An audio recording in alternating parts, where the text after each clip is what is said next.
De la même façon que I là, le petit I, ici, HTML, pop-up, ici. Quand vous cliquez sur ça également, il suffit de cliquer sur une zone, ouais, il va vous donner pratiquement les mêmes renseignements, un peu similaires à l'autre là. Oui.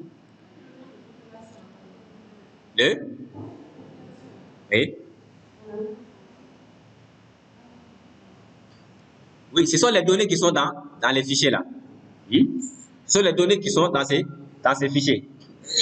Voilà.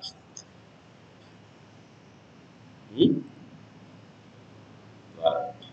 Et ça, c'est l'outil mesure. Vous voyez, il y a une petite règle ici. C'est l'outil mesure. Hein? Quand vous cliquez dessus, vous pouvez mesurer. Donc, par exemple, je vais mesurer d'ici à ici. Donc, je fais clic ici. Ouais. Au fur et à mesure que je bouge, il va me donner la distance ici. Mais ici, vous allez constater que la distance que va vous donner, ils sont en degrés. Ils sont en degrés décimal. Oui. Hein? C'est bon? OK. Donc, on va prendre l'outil find, c'est-à-dire le loop. Le loop qui est là. Prenez le loop. Find. Find, ça veut dire chercher. Donc, il va vous donner ce petit tableau. Donc, vous devrez mettre le nom de la ville que vous voulez chercher, par exemple, ici. Par exemple, si je mets Gao, par exemple, et je fais find, en haut ici, find. Donc, vous allez voir, il va me donner la liste de toutes les villes qui ont une référence sur voilà. Région de Gao, cercle de Gao, ainsi de suite. Donc, ici, vous voyez, les valeurs que j'ai trouvées ici, il suffit de sélectionner un. Vous voyez, quand je sélectionne un, automatiquement, il va me montrer la zone à laquelle elle correspond. Vous voyez? Oui. Donc, c'est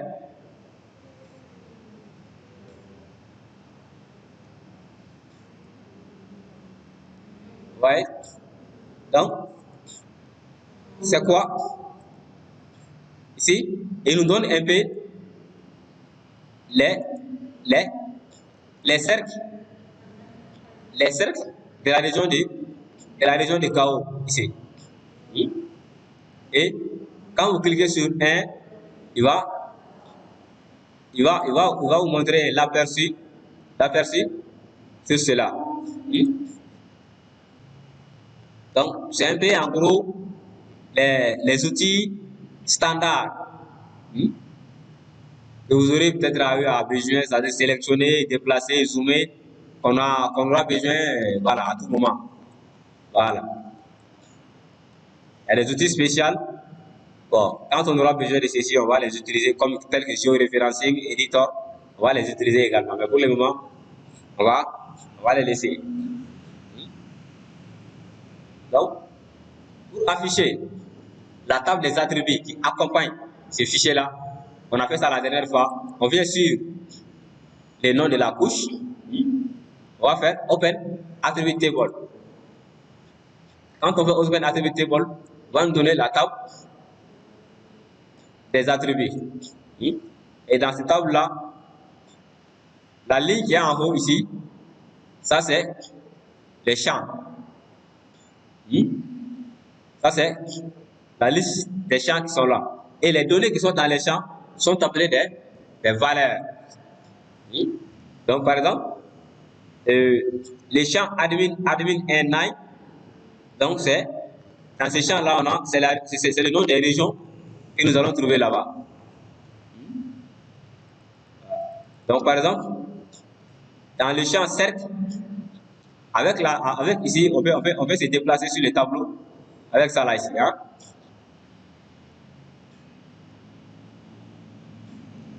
Dans le champ cercle, on peut trouver les noms des cercles.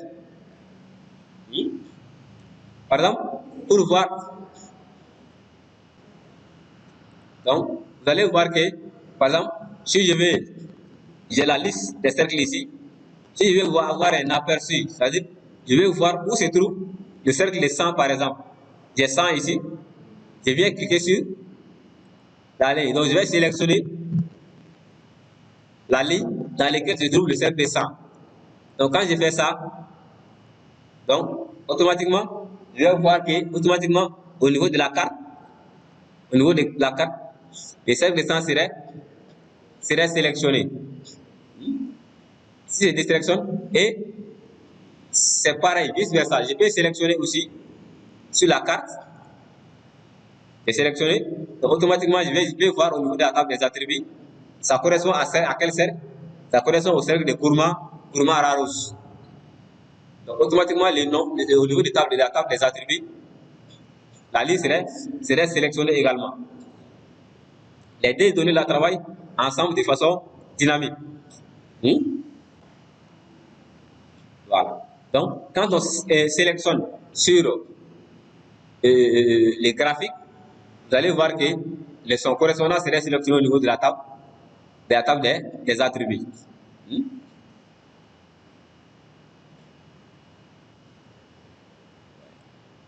Et toujours pour désélectionner, je vais ici, désélectionner. Voilà. Et c'est dans la table des attributs, on met les données qui nous intéressent ici. Vous voyez, on a cercle, dans lesquels se trouvent les noms des cercles. Voilà. On peut venir ici. Vous voyez, on a POP 2013 M, c'est-à-dire la population masculine en 2013. POP 2013 F, c'est-à-dire la population féminine en 2013. POP 2013 T, donc ça c'est la population totale en 2013. Et il y a là la densité. Donc la densité de chaque cercle en 2013. Voilà. Donc, avec ces données-là, par exemple, avec ces données-là que nous avons, nous pouvons représenter la carte de densité des cercles de Mali, ou la carte de population en féminine, ou la carte de population masculine des cercles de Mali, à travers les données que nous avions ici.